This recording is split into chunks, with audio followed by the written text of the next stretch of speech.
So hello guys, म फेरि पनि आइसकेको छु। This is a short video. अनि हिजो चाहिँ के थियो भन्दाखेरि हिजो चाहिँ हाम्रो कम्पनीमा चाहिँ इस्टर प्रोग्राम थियो। इस्टर प्रोग्राम हुँदाखेरि चाहिँ हाम्रो साउले चाहिँ हामीलाई खानेकुरा दिएको थियो, चक्लेट दिएको थियो। चक्लेट चाहिँ अब हुन्छ नि, अब चक्लेट कस्तो दिन्छ होला, चक्लेट दिन्छ होला, एउटा क्याडबरी दिन्छ होला, किटक्याट दिन्छ होला, यस्तो लागिरहेको थियो। बट गाइस, म तपाईँहरूलाई देखाइदिनेछु, तपाईँहरू हैरान सक हुनुहुन्छ है।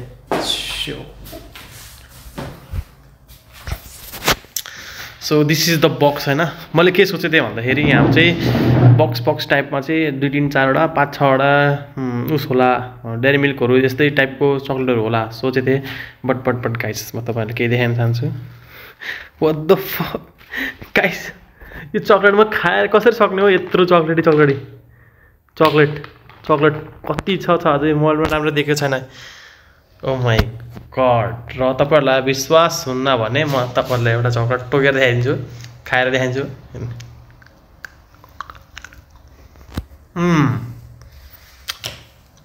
This is a dark chocolate,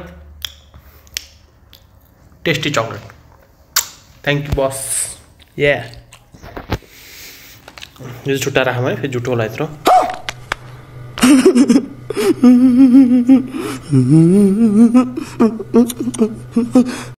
अनि आज गाइस म चाहिँ अब के टपिकमा कुरा गर्न जानेछु होइन। तपाईँहरूले चाहिँ मेरो भिडियोलाई हेरिदिनु होला, अनि लाइक सेयर सब्सक्राइब गरिदिनु होला। र थुप्रैजनाको क्वेसनहरू थियो होइन, के भन्छ भन्दाखेरि अब ग्रिसमा आएर होटल लाइनमा राम्रो काम गर्दा राम्रो स्यालेरी कि एग्रिकल्चरमा गर्दा राम्रो स्यालेरी भन्नुभएको थियो होइन। सो म भन्दैछु भन्दाखेरि अब कस्तो हुन्छ भन्दाखेरि होटलमा चाहिँ यहाँ भनेको मिनिमम 1200 र 1200 चाहिँ बेसिक हुन्छ होइन। 1200 युरो चाहिँ बेसिक हुन्छ मैले गरेको अनुसार, मैले थाहा पाएको अनुसार है। अनि एग्रिकल्चरमा चाहिँ तपाईँले जति गर्न सक्नुहुन्छ त्यति हुन्छ, घन्टाको हिसाबले हुन्छ। र एग्रिकल्चरमा कस्तो हुन्छ भन्दाखेरि अब तपाईँ अब यो पानीको मौसम छ भने, पानी परिराख्यो भने तपाईँहरू घर सुधी बस्ने, खाने हो, काम गर्न पाउनुहुन्न। तर होटल लाइनमा तपाईँले के गर्न सक्नुहुन्छ, पानी परे पनि 12 मासै होटलमा काम गर्ने, खाने। र एग्रिकल्चरमा चाहिँ सिजन अनुसार गर्नुपर्छ काम। सो त्यही हो। म चाहिँ होटल लाइन र एग्रिकल्चरमा चाहिँ मैले भोट चाहिँ होटल लाइनलाई दिन्छु है। त्यहाँ राम्रो पनि कमाइ हुन्छ।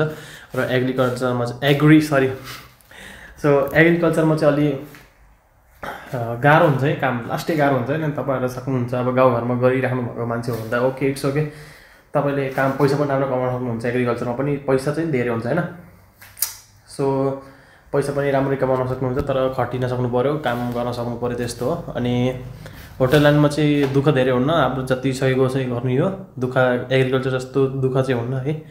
त्यही हो। अनि स्यालेरी चाहिँ अब होटल लाइनमा चाहिँ मिनिमम 12,000 युरो होइन, 1200 युरो जति हुन्छ होइन। अनि एग्रिकल्चरमा तपाईँको अब एग्रिकल्चरमा ओभर टाइम यताउति दियो भने चाहिँ धेरै नै हुन्छ होइन। किनकि आजकल ग्रिसको नियम छ 8 घन्टाभन्दा बढी चाहिँ काम गर्न नपाउने सहरमा त।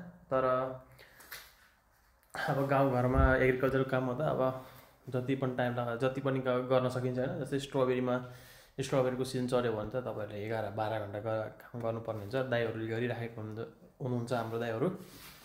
सो सिजनमा चाहिँ म भन्छु एग्रिकल्चरमा धेरै पैसा हुन्छ होइन, तर खट्न सक्नु पऱ्यो। यो ढाडको कन्डो खरानी हुन्छ, यो ढाड खत्तम हुन्छ, न्युरी टिप्दाखेरि ढाड साह्रै दुख्छ। सिजनमा चाहिँ पैसा चाहिँ एग्रिकल्चरमा धेरै, र बेसी सिजनमा चाहिँ अब 12 मासै, बेसी सिजन के भन्नु, 12 मासै तपाईँहरू गर्नुहुन्छ भने चाहिँ होटल लाइन चाहिँ एकदम बब्बाल छ है। फेरि होटल लाइनमा धेरै राम्रो छ नि पैसा फेरि। र यस्तो हो फेरि एग्रिकल्चरमा कस्तो भन्दाखेरि उता गएर गाउँमा काम गर्ने हो। गाउँमा काम गरेपछि अब तपाईँहरूको ठेकेदारले बस्ने ठाउँ दिन्छ। बस्ने ठाउँ त अब त्यो कन्टेनर हो, कन्टेनरमा बस्ने। र अहिले कसैलाई चाहिँ त्यो फराङ्गामा पनि बसाएको छ, म पनि बसेर आएको। सो मैले एक्सपिरियन्स गरेको अनुसार भनिदिन्छु। बस्ने ठाउँको त्यति धेरै पैसा हुन्न नि है, धेरै पैसा लिन्न, त्यही 35 युरो, धेरै लिए 40 युरो 50 युरो जति लिन्छ। र तपाईँ होटल लाइनमा गर्न चाहनुहुन्छ र एथेन्स सिटीमा होटल लाइनमा प्रायः जस्तो गर्ने, के अरे गाउँ साइडमा पाउन त पाउँछ, धेरै पाउन्न। त प्रायः जस्तो चाहिँ सिटीमा होइन, सिटीमा गर्नुपर्छ र तपाईँको एउटा रुम रेन्ट देखेर तपाईँको सुनेरै सातो जान्छ। किन भन्दाखेरि अब नेपाली दाजुभाइहरूले चाहिँ यस्तै रुमहरू लिनुभएको हुन्छ होइन, र होस्टेल भन्छ, होस्टेल चलाउनु भएको हुन्छ र पर डे तपाईँलाई 10 युरो दिनुपर्छ। पर डे 10 युरो भनेको अहिलेको रेट अनुसार चाहिँ नेपालको 1555 रुपियाँ हो। अहिले 1 रुपियाँ चाहिँ घट्यो होइन। सो पर डे त्यत्रो भनेपछि त अब तपाईँहरूले हिसाब गर्नुहोस् अब 1 महिना कति भयो भनेर। तर यस्तो फेरि महिनामा बस्ने हो भने महिनामा छुट पनि दिइरहेको छ। महिनामा अब पर डे तिरिराख्यो भने महिनामा कति 300 जति हुन्छ होइन। सो अब महिनामा तपाईँहरू महिनामा बस्न चाहनुहुन्छ भने फेरि पर डेको 8 युरो लिनुहुन्छ र मन्थको महिनावारी बस्ने हो भने 240 युरो लिनुहुन्छ। कुनै कोठामा 200 लिनुहुन्छ, कुनै कोठामा 240। सो त्यही हो, हेरेर बस्नुपर्छ। र त्यस्तो होस्टेलमा बस्नुभन्दा पनि मैले के भन्छु भन्दाखेरि अब तपाईँहरू ग्रुप हुनुहुन्छ, साथीहरू हुनुहुन्छ भने र पेपर छ भने तपाईँहरूले एउटा रुम लिनु, 4-5 जना मिलेर रुम लिएर बस्दाखेरि तपाईँलाई खर्च पनि धेरै लाग्दैन। त्यही हो है। तर फेरि एउटा बेनिफिट पनि छ नि त। 10 युरो तपाईँले तिरेर बस्नुहुन्छ भने त्यो 10 युरोमा तपाईँले खाना पिउन जे खान मन लाग्छ, जे पिउन मन लाग्छ ल्याइदिनुहुन्छ होस्टेलमा सम्हाल्ने दाइहरूले। त्यही हो। र तपाईँहरूलाई कुनैलाई चाहिँ अब एथेन्समा बस्नुभएको छ र गाउँमा ग्रिसको गाउँतिर बस्नु छ र यता सहरमा आएर अब उस हुनु भने मलाई चाहिँ कन्ट्याक्ट गर्नु होला। म चाहिँ दाइहरूको नम्बर दिनेछु, तिमीले होस्टेल चलाउनुहुन्छ।